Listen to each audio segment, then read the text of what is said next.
After e4, c5, knight f3, e6, and knight c3,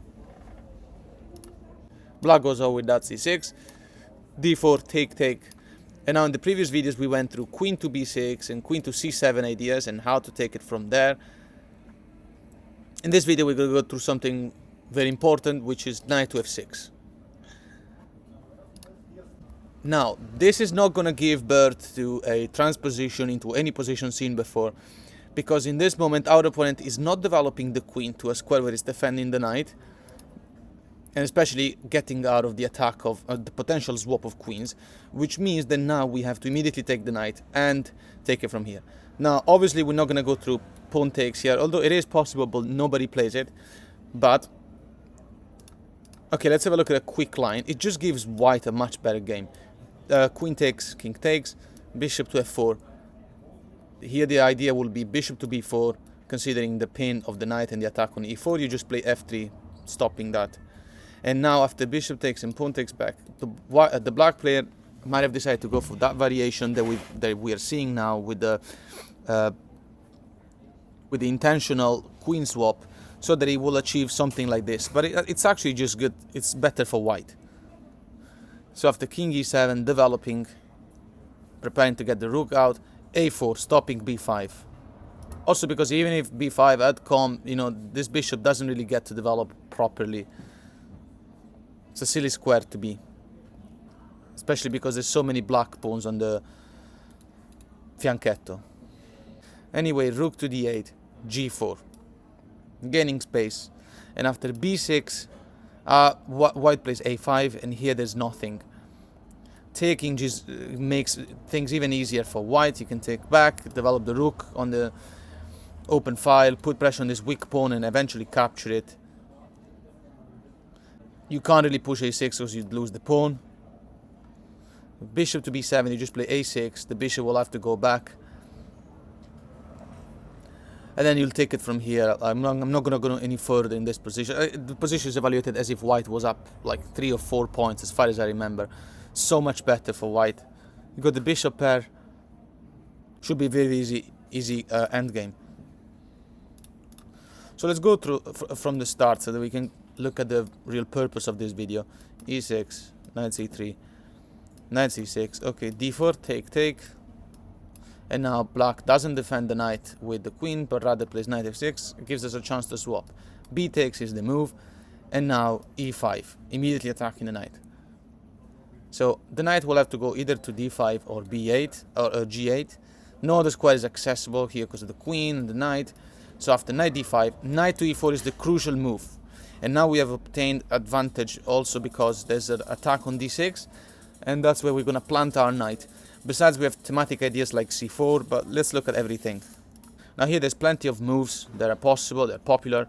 The engine move is c5, which will allow potentially the black player to play bishop to b7 and have a well-placed bishop, because this bishop here, just like in the French defense, because this is like, I don't even know how this is called, this Sicilian e6, but I think it's like maybe the French variation or something, right? So there's this familiar ugly bishop in c8 that will never really develop properly. So let's look at a few moves. Bishop e7, let's start like this. Okay, here you immediately take advantage by playing knight d6 check. And by the way, the bishop has to take, because if king goes to f8, refusing the swap, also because you might argue the black player doesn't want to give the bishop pair, and also this bishop here is attacking the dark squares. It's an important piece. Here you punish by playing c4. The knight moves, bishop to e2 comes now. The idea of the white player is to simply castle, play moves like bishop e3, bishop h5, and put pressure on f7. That's the best way to go about in this game. Oh, by the way, bishop e2, obviously you might argue, how come not queen to h5? Doesn't it look better? Well, if in this case, instead of bishop e2, you play queen to h5, going for an immediate checkmate threat. Here, remember, the knight can just be taken any time. So you need to have your queen in d1 protecting the square, and the bishop going to h5. And you don't have to worry about g6, because you also have the infiltration of this bishop potentially. So it's completely over.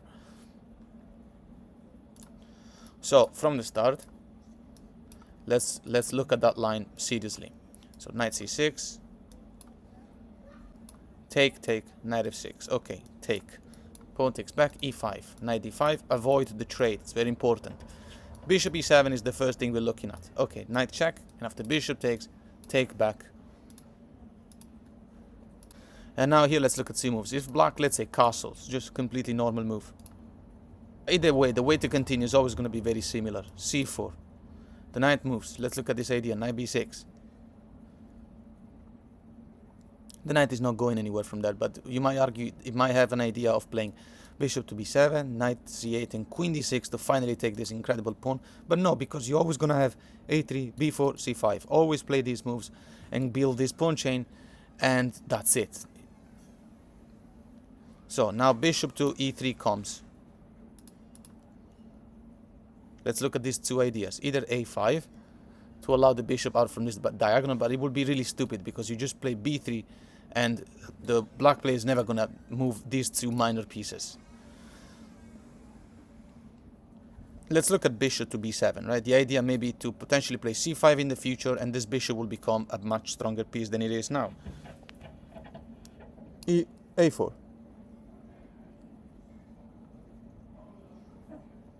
Knight to c8, beginning the attack on this pawn, but it's not going to work. And even if the black player does queen to b8 first or something, whatever, let's look at this. Knight c8, you just play c5, right? We're just looking at how the moves will work. Here, this check is completely pointless because you can favor a queen swap and not worry about it because you're winning the endgame. Obviously, you can't block with the bishop because you gotta protect the pawn in c5. So queen takes, king takes, that's it. This bishop is never gonna play rook to b8, just play b4. You can defend this pawn anytime you want, you can push it as well. Position evaluated like +5 or something. And in this position, if instead of queen check,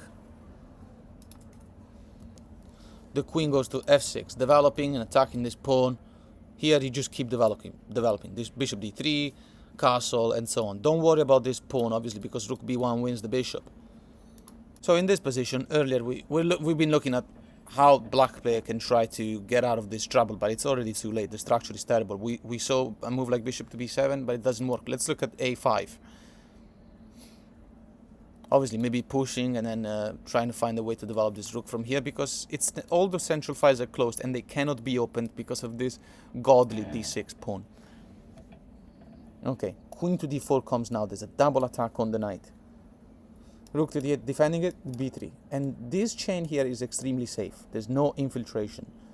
Queen to f6 now again. And this is a very instructive thing because we're trying to learn as many things as possible about how to beat the e6 Sicilian.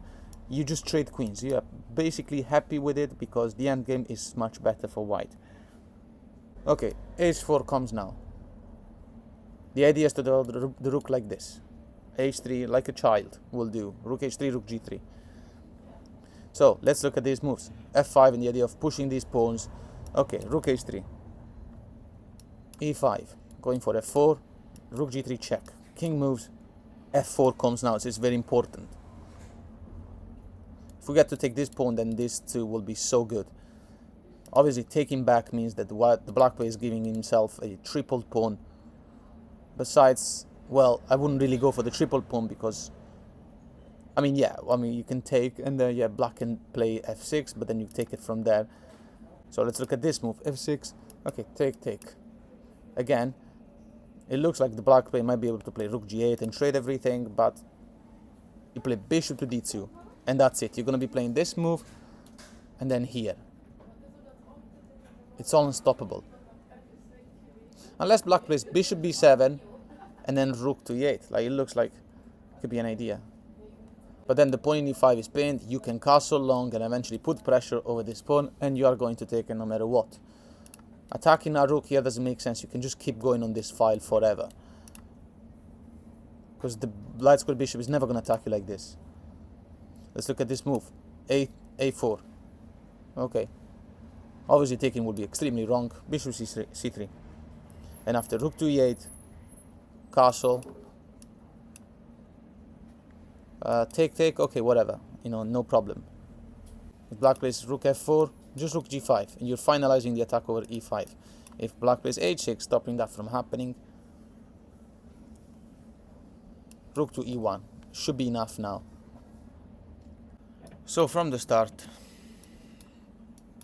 so we're gonna look at this this other move in the same variation though. Take, take, Nf6, take, take, e5, knight here, and knight e4. Bishop e7, that's what we're looking at now. Knight check. Bishop takes, pawn takes, and now the main move is c5. This is the computer moves, the best move, is because you want to play queen b6 and target this pawn. And if we lose that pawn, we're likely to lose this game. So c4 has to happen now. See, oops, you see, start to recognize the patterns, and then the queen will be defending this pawn. Let's look at this idea. Knight back to f6. Okay, bishop to d3 developing, queen to b6, because where else can you develop the queen? Puts pressure on b2. Okay, castle, and here the queen can actually take the pawn in d6. We don't care, because now we have this move, queen f3, attacking the rook. And it's not like this can be avoided. The disadvantage now for black is consolidated. Let's say queen to c6 here. Okay, just swap. Pawn takes back, and now there's this weakness forever. Bishop to e3 now attacks the pawn. Knight d7 to defend it. Bishop to e4 attacks here. Okay, bishop to d7, b7 defending it. After black castles, it looks like black is out of trouble. Although this is a permanent weakness, but it looks like black might think of playing a normal game. White goes on with b3. And now remember, this knight cannot really move because of the pawn in c5 dropping. And then the weakness on c6 will remain. Now it looks like black can play f5, you move the bishop, and then f4, you move the bishop, and the square c5 is safe. But still no, f5, bishop to c2. f4 gets taken. So the black player will have to do something else. e5 first is not possible because you can take in f5. So rook to e8. The idea of pushing these two posts. Okay, bishop g5. Knight moves, swap rooks. And you're playing this endgame with the bishop pair. Rook takes, rook e1, attacking the pawn. Rook e8 again. Allows you to just take the knight. Pawn takes back, and then the pawn in f5 drops. Got much better structure. So let's go back here. In this position, c5, as we said, c4. The knight has to move.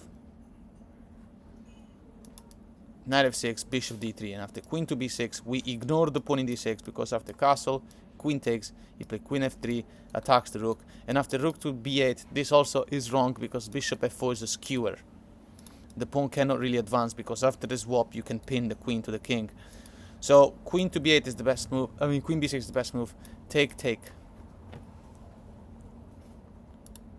And now h3. And after bishop to b7, it looks like the black player might be able to play a normal game now. You know, maybe ideas like d5 eventually. The bishop is well placed. It's no longer blocked.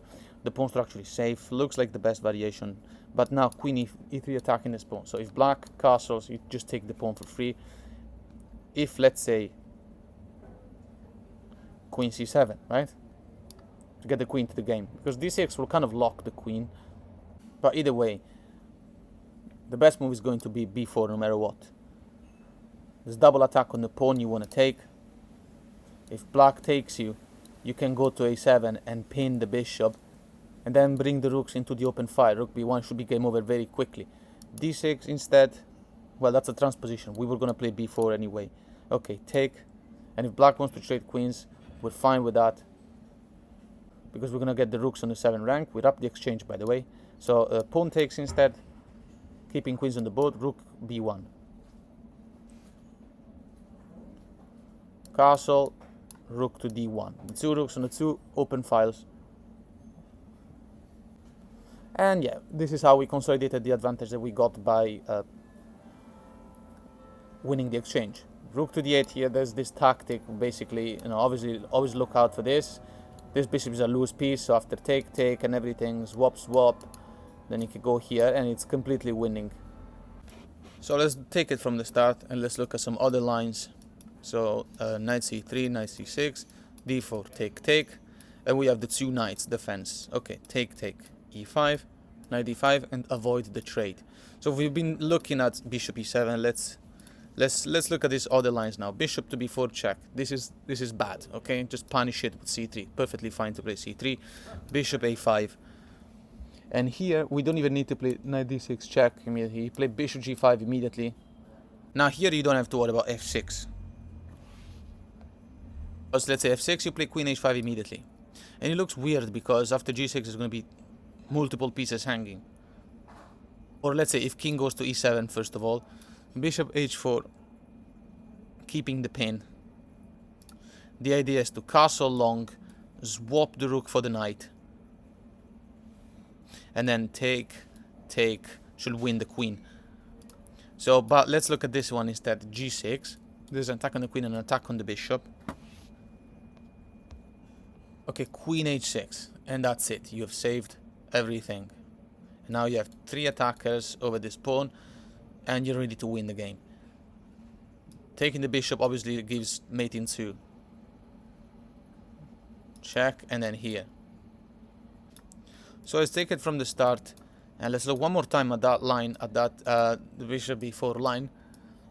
So d4, take, take, knight f6, take, take, e5, moves, knight e4, bishop b4 check, bishop b4, c3, bishop moves, bishop to g5. So what happens if the queen simply moves away? Let's say queen c7, putting an attack on e5. Okay, well, either way, knight check comes now.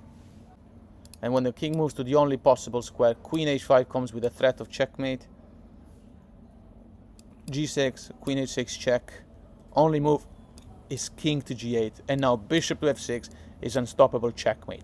Black might take you, but you take the pawn, and the threat remains, and that's checkmate. So, once again from the start, we're gonna look at something different. Knight c3, knight c6, blah blah blah, knight f6. Okay, take, take. Remember, take when the knight is not defended by the queen. e5, knight moves, knight e4. So let's have a quick insight at the 2 queen moves here. None of them is good. Queen a5 check immediately. Okay, bishop d2, develop and attack the queen.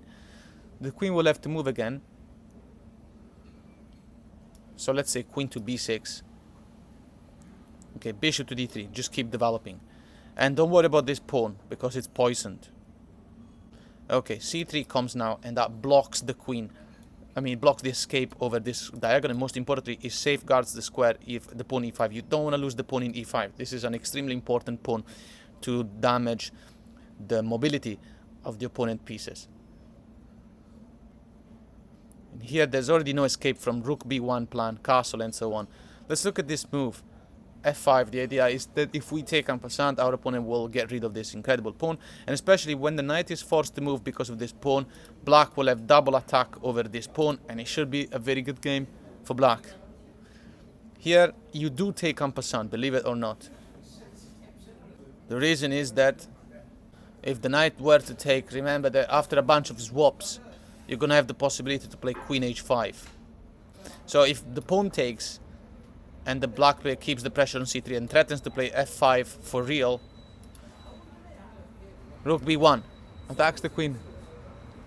Remember, queen h5 is already possible, so it doesn't really matter where the opponent queen will go. Let's say queen a2, winning another pawn, but it doesn't matter. c4, attack the knight. The knight will have to go to a less comfortable square. Let's say knight b6, it doesn't matter. Rook a1. Queen b2, castle. Do you see how you're just developing? You're not even bothered going to h5. Also because right now the queen is kind of trapped. So if black plays h5 to stop our queen from going to h5 with a deadly attack, even then, like if black plays h5, you play bishop c3, traps the queen. But there was nowhere else to go. Let's say queen to e5. And it looks like the queen will have a lot of extra freedom. I don't even know where, now that I think about it. But still, after bishop c3, the queen goes away. Then you have infiltration over the pawn in f6, and the queen can't go on the light square because with the attack with this bishop you can make a check with the knight and win the queen.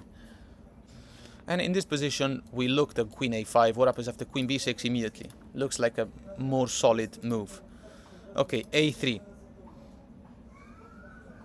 The idea is to stop the annoying knight b4 or bishop to b4. And also because we do want to play b4, c4, c5, blah blah blah, and then knight d6 and keep our tremendously strong pawn structure. So let's look at bishop a6 now. The idea is that obviously black wants to play this move. This is really good for black because it takes our right to castle away. And if we do take queen takes back, then the queen takes our right to castle away unless we swap queens, but then the black player will be able to play a normal game, potentially. c4 comes now, it's very important. And the knight can't go to b4. So after knight c7, b4.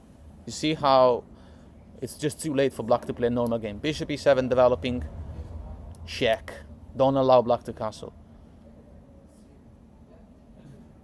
Remember, if black were to just move the king, then you will play c5.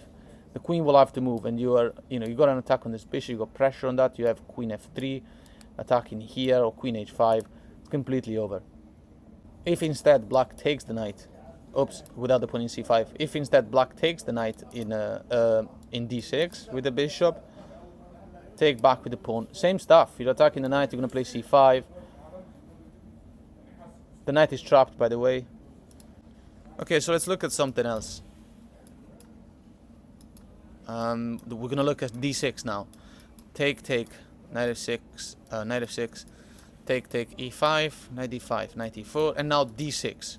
The idea of the black player in this case is like, you know what? He says, do the swap, isolate my pawn, but at least let me develop.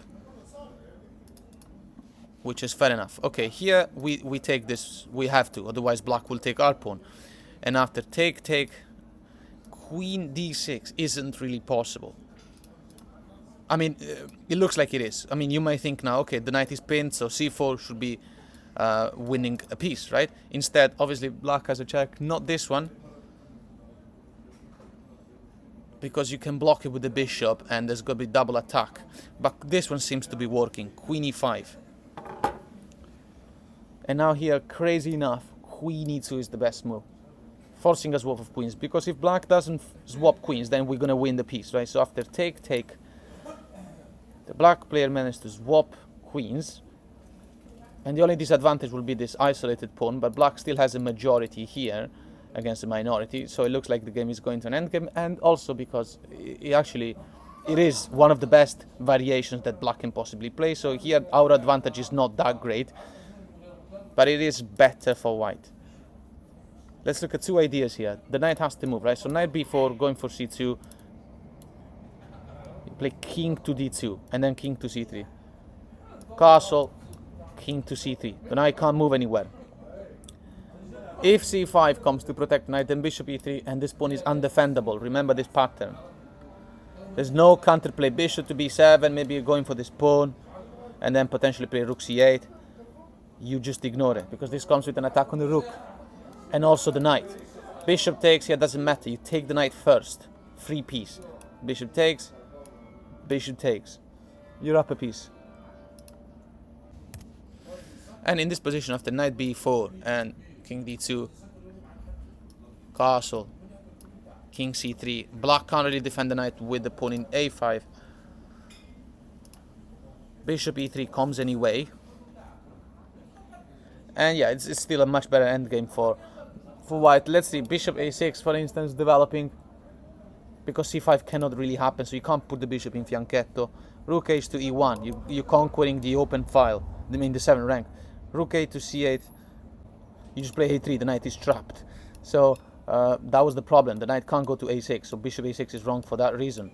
So after a5 protecting the knight, and you play bishop e3, what happens if black plays knight to a6? And try maybe to go and play something else, like some other normal moves, because d5 is always going to be inaccessible for black. That's the funny thing. Only play c5 in this variation when you have a pawn in d6, and that's a good reason to do so. Let's look at this idea now. Bishop f3 attacking the pawn. Bishop e7 defending it. Rook h to d1, going to the 7 rank. Rook a to d8. What to do now? Bishop to b6 forces a swap of rooks. Now the rook will have to let us through the 7 rank or swap. If that happens, still we have been completely winning for a long time. There is no coming back here. You're gonna play rook d7 no matter what. g5 to free the back rank. Rook to d7. Bishop to c8, actually attacking the rook. Rook to a7. It's a skewer, you're gonna win a pawn. Knight to b8. You just take the pawn in a5. You got a pass pawn now. No compensation. So let's look once again at that line, because we're gonna see knight f6 now. So knight c3, knight c6, d4, take, take, knight f6, take, take, e5. Knight moves, knight e4, d6. That's what we're looking at. Okay, take everything now. You can't allow black to take in e5. Take, take, take, take, take, c4, queen e5 check, forces swap of queens, bishop takes. So now instead of knight b4, knight f6. Okay, bishop e3 comes down. Castle, bishop f3. And that's how we capitalize here, because these two bishops are going to be too strong, and the permanent damage over this isolated pawn is going to be the reason why it's better this game for white than for black. Bishop d7 defending, castle attacking the bishop. Rook f to d8. Okay, rook to d6, start piling up on the open file. a5, there's not much to do here, you can't really push this pawn. Rook h to d1, double attack. Rook a to c8. It's just too late to come back. Bishop to b6 attacks the rook. The rook will have to move, rook takes. Knight takes, rook takes. A rook for 2 pieces, and we have the bishop pair. Now here we're planning to play rook d6 and swap everything and play 2 bishops against rook, winning. So a4 is not possible. If instead, I don't know, rook to b8 attacking the bishop, you just take this pawn, you're completely safe.